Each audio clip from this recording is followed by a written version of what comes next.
నాన్న కోపంగా ఉన్నారు, మనం వెళ్ళి పరుచుకుందాం.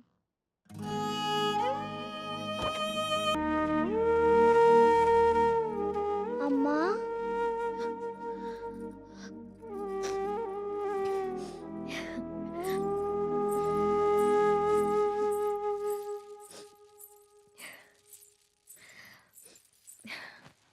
అప్పుడే లేచిందా నా బంగారు తల్లి? ఏంటమ్మా అలా ఉన్నావు? ఏం లేదు.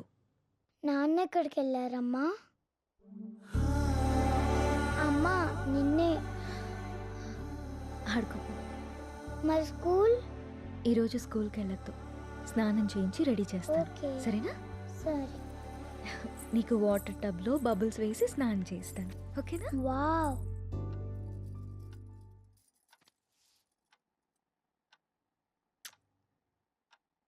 ఈ డ్రెస్ ఎందుకు వేసావమ్మా? ఎక్కడికి వెళ్తున్నాం మనం?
నా చుట్టూ ఉన్న అందాలతో పోల్చుకుంటే నిన్ను చూస్తుంటే నాకు అసహ్యం వేస్తుంది.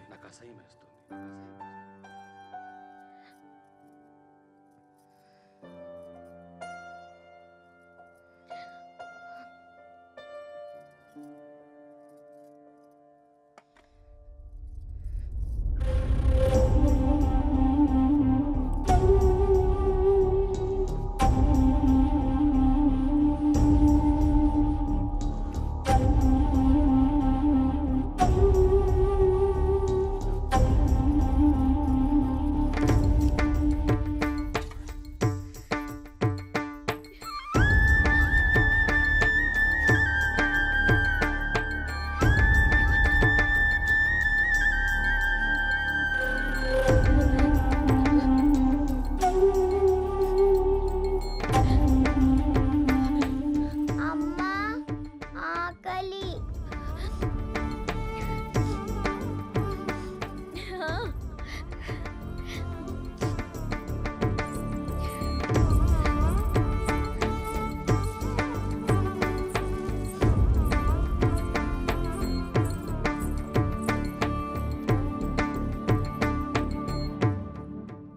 ఇవాళ టిఫిన్ చేయలేదా అమ్మా? అన్నం తీసుకొచ్చా. ఈరోజు నీకు ఇష్టమైన టమాటా కర్రీ వండాను నాన్న, తినేసి.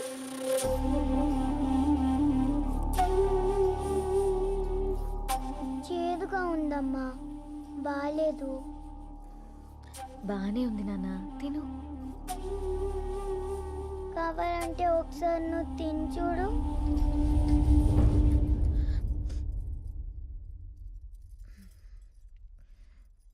బాగుంది నాన్న, తిను. నాకు వద్దమ్మా. నాకు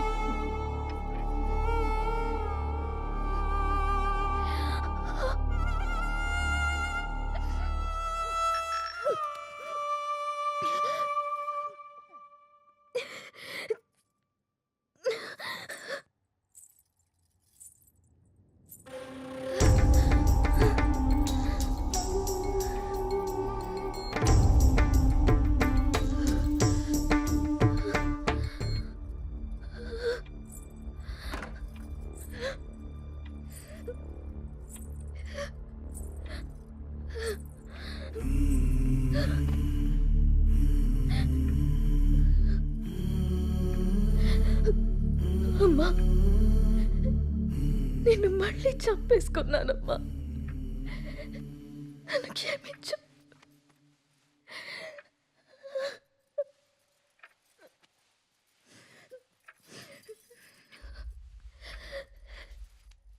లాలీ లాలీ లాలీ లాలీ పంచోరా పుచ్చాయి.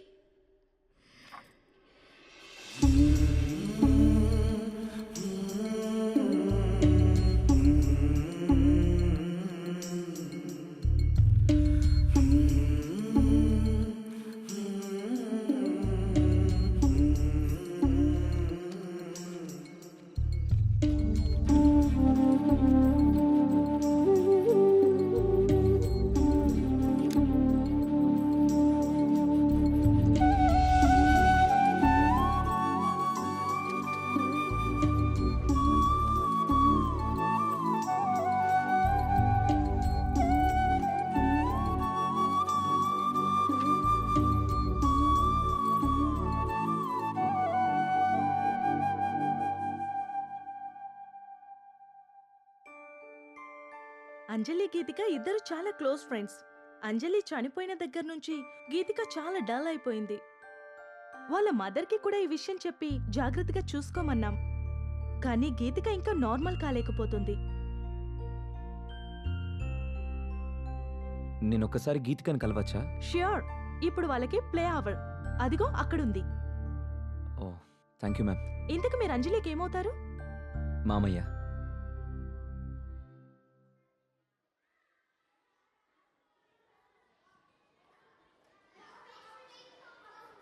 హాయ్.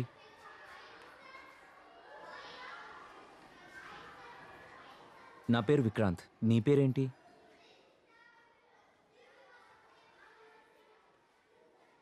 నాకు తెలుసు, నీ పేరు గీతిక.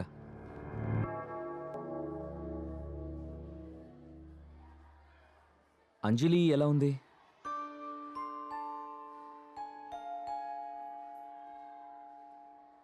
ఐస్ క్రీమ్ తిందమ్మా. నీకు అంజలికి ఇష్టమైన ఫ్లేవర్ స్ట్రాబెర్రీ ఫ్లేవర్. తిందామా ఐస్ క్రీమ్?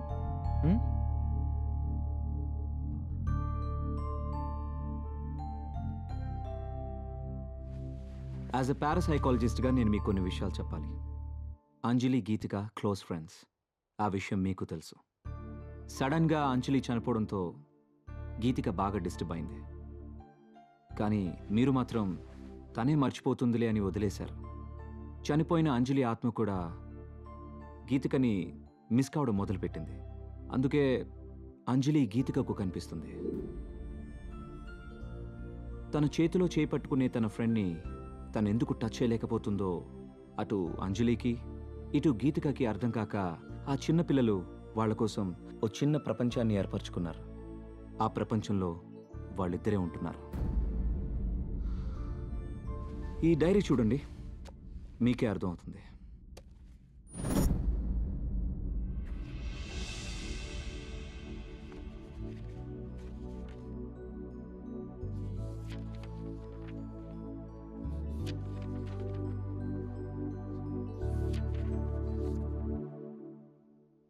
ఇంకా ఉంది, 4 పేజీల తర్వాత చూడండి.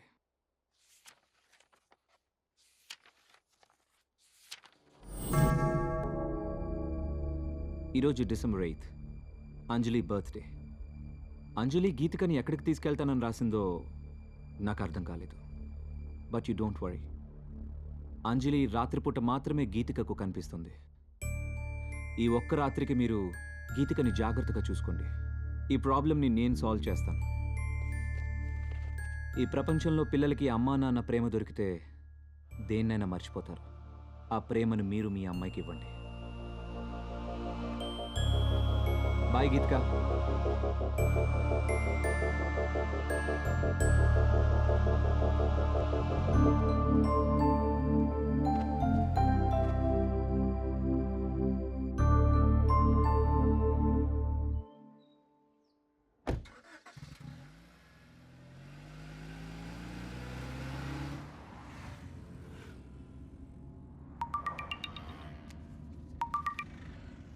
హలో.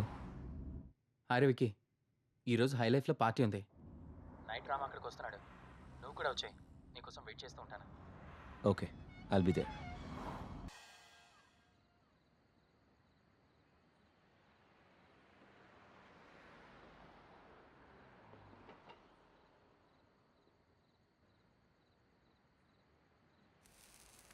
మీరు లైఫ్ని బాగా ఎంజాయ్ చేస్తారనుకుంటా.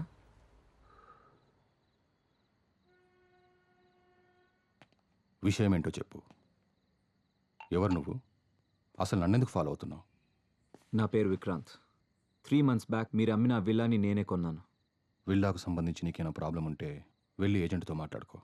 నా ప్రాబ్లం విల్లా కాదు సార్, మీరు. వాట్? నేనా? 3 months బ్యాక్ ఆ ఇంట్లో ఏం జరిగిందో తెలుసుకోవాలని వచ్చాను. అది నీకు అవసరం లేని విషయం. మిమ్మల్ని చూస్తుంటే నాకు చాలా ఆశ్చర్యంగా ఉంది సార్. 2 నిండు ప్రాణాలు పోవడానికి కారణమైన మీరు ఏ తప్పు చేయని వాడిలా ఇంత ప్రశాంతంగా ఎలా ఉంటున్నారో నాకు అర్థం కావట్లేదు. నా భార్య కూతురు సూసైడ్కి నేనే కారణమని ఊరంతా ఎలా అనుకుంటున్నారో నువ్వు అలాగే అనుకుంటున్నావు కాబట్టి నాకు ఆశ్చర్యంగా లేదు. నేను తప్పు చేయలేదని నాకు తెలుసు. అందుకే ప్రశాంతంగా ఉన్నాను. అబద్ధాన్ని నిజమని మిమ్మల్ని మీరే బాగా నమ్మించుకుంటున్నారు సార్. ఏది నిజమో ఏది అబద్ధమో నీకేం తెలుసు? నాకు తెలుసు సార్. ఏం తెలుసు నీకు? 15 ఏళ్ళు కష్టపడి నేను సంపాదించుకున్న పేరు, పరువు, ప్రతిష్టని నా భార్య చేసిన పిచ్చి పనితో మొత్తం కోల్పోయానని తెలుసా? ప్రేమించి జీవితాన్నిచ్చిన పాపానికి ప్రపంచం దృష్టిలో నన్ను దోషిగా నిలబెట్టి తను హాయిగా చనిపోయిందని తెలుసా? చిన్న పాప అన్న జారి లేకుండా, నా కూతుర్ని కూడా నాకు మిగలనీయకుండా తనతో తీసుకెళ్ళిపోయి నన్ను ఒంటరివాని చేసిందని నీకు తెలుసా? చేయని తప్పుకు శిక్ష అనుభవిస్తూ మనశ్శాంతిని కోల్పోయి నన్ను నేను మత్తులో ముంచుకునేలా చేసిందని తెలుసా? ఏం తెలుసు నీకు?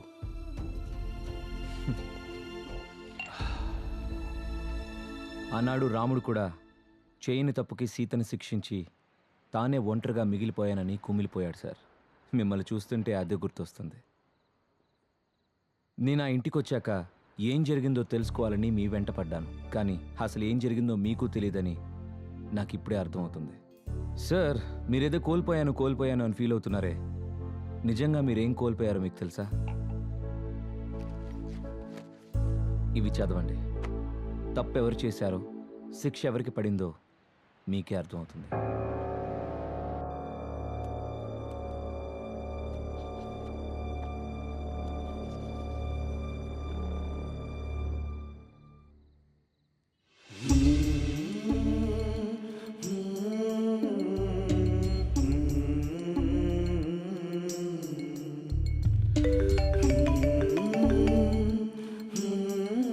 నాన్న,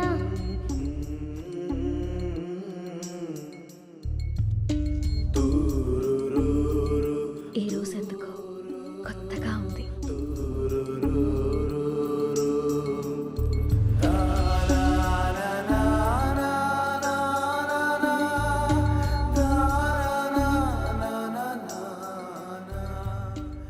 అవి సీత తన కోసం రాసుకున్నవి. అందుకే తను డైరీ రాస్తుందన్న విషయం మీకు ఇప్పటిదాకా తెలియదు. కానీ ఇది మాత్రం మీకోసం రాసింది. తన మీద ద్వేషంతో మీరు ఆ ఇంటిని వదిలేశారు. ఒక్కసారి ఓపిగ్గా వెతికి చూస్తే మీకు ఇది దొరికేది. రామ్, నాకు నిశ్శబ్దం అంటే ఇష్టం. నీ శబ్దం అంటే ఇంకా ఇష్టం. ప్రపంచంలో నాకంటూ ఎవరూ లేనప్పుడు నువ్వే నా ప్రపంచమై వచ్చా. నీ ప్రేమతో తోడై నిలిచి నా జీవితానికి వెలుగిచ్చా. నాకు నిన్ను ప్రేమించడం తప్ప ఇంకేం తెలీదు రామ్. క్షమించు రామ్.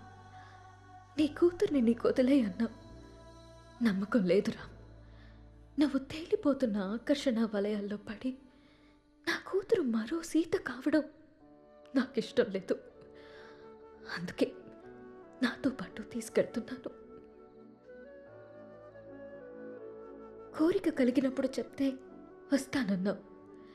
ప్రేమతో నువ్వు వచ్చి పిలిచినా పలకలేని తీరాలకి వెళ్ళిపోతున్నాను.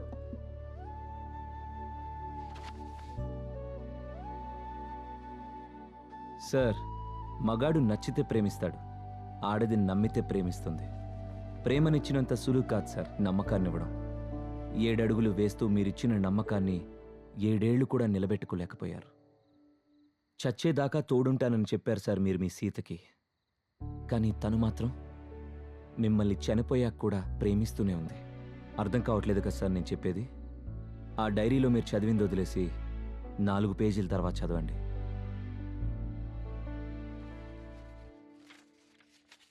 తప్పు చేశాననిపిస్తోందిరా.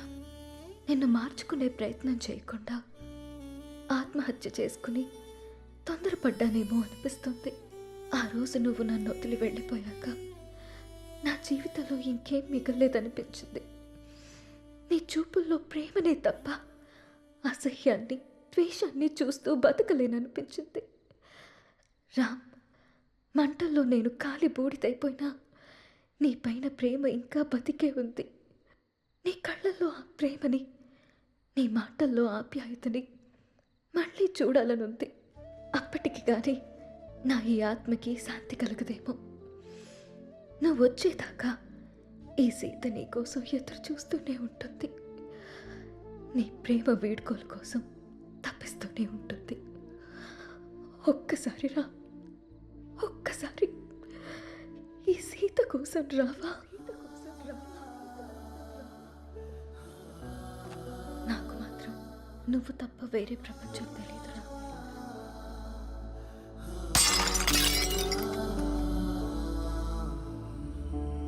యాక్చువల్గా మా నాన్న అమ్మిన ల్యాండ్లో కట్టిన ఇల్లు సార్ అది. పుట్టబోయే నా మేనకోడలికి బహుమతిగా ఇవ్వాలనుకున్నాను. ఆ ఇంట్లో ఏదో జరుగుతుందని తెలిసి నా ఇల్లు దక్కించుకోవాలని వచ్చాను. కానీ నాకంటే మీకే ఆ ఇల్లు అవసరం. ఈరోజు డిసెంబర్ 8 మీ పాప పుట్టినరోజు. మీరు వస్తారని ఆశగా ఎదురు చూస్తున్న మీ పాపని, ప్రేమగా ఎదురు చూస్తున్న మీ సీతని కలుసుకోవడానికి మీ అంజలి పుట్టినరోజు కంటే మంచి సందర్భం ఏముంటుంది సార్? మిమ్మల్ని బాధ పెట్టాలనో, మీరు తప్పు చేశారని నిందించడానికో నేను మీ దగ్గరికి రాలేదు. వాళ్లతో కలిసి ఉండమని మాత్రమే చెప్పడానికి వచ్చాను.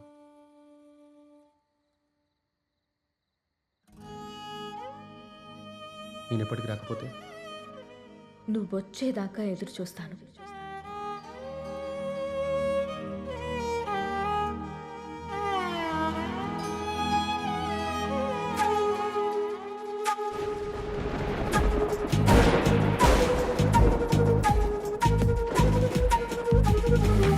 చీకటిని వెలిగించావు, రేపటిని తొలగించావు, అడుగులని పూజించావు, నడకనే మార్చేశావు. ప్రేమగా నడిచిన దూరం దూరమైపోయిందా? ఊపిరే బరువవుతుంటే ఈ దారి వెళుతుందా? చిగురించిన చైత్రం శిశిరంలా కనుమరుగవుతుందా? హృదయం గాయమైందా? ప్రాణం వాయువైందా?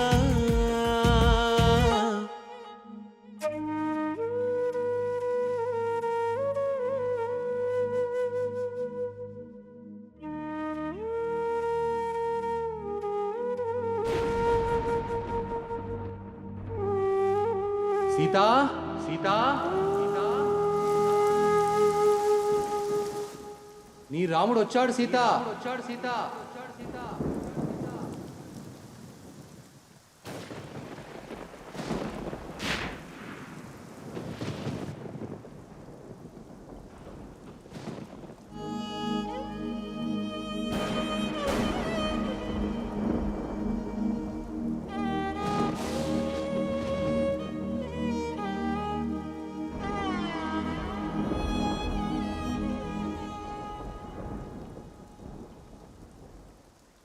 అమ్మా అంజు, రామ్మా.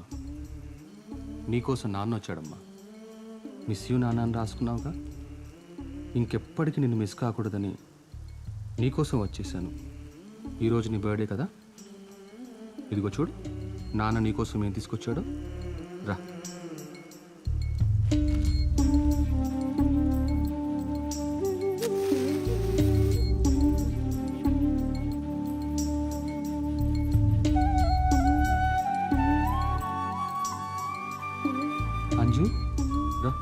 కేక్ కట్ చేద్దాం రా అమ్మ.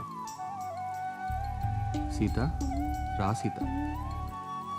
Happy birthday to you, happy birthday to you Anju, happy birthday to you. రామ్మ, నాకు అర్థమవుతుంది సీత. నువ్వు క్షమించినా నన్ను నేను క్షమించుకోలేను సీత. ఎందుకంటే నేను చేసింది మామూలు తప్పు కాదు, మిమ్మల్ని వెనక్కి తీసుకురాలన్నంత పెద్ద తప్పు. నా తప్పుకి ఒకటే శిక్ష.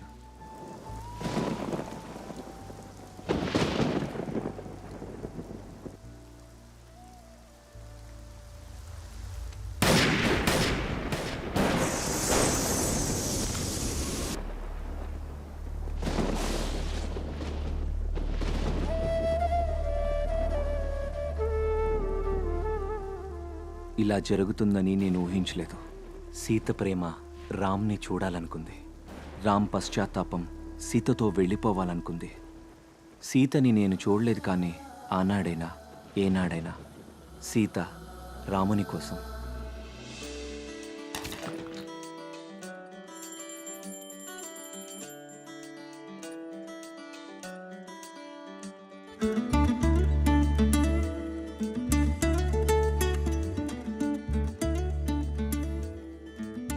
పాప చాలా క్యూట్గా ఉంది. ఏం పేరు పెడుతున్నారు?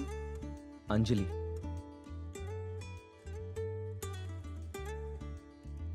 మా అమ్మ పేరు. నచ్చిందా?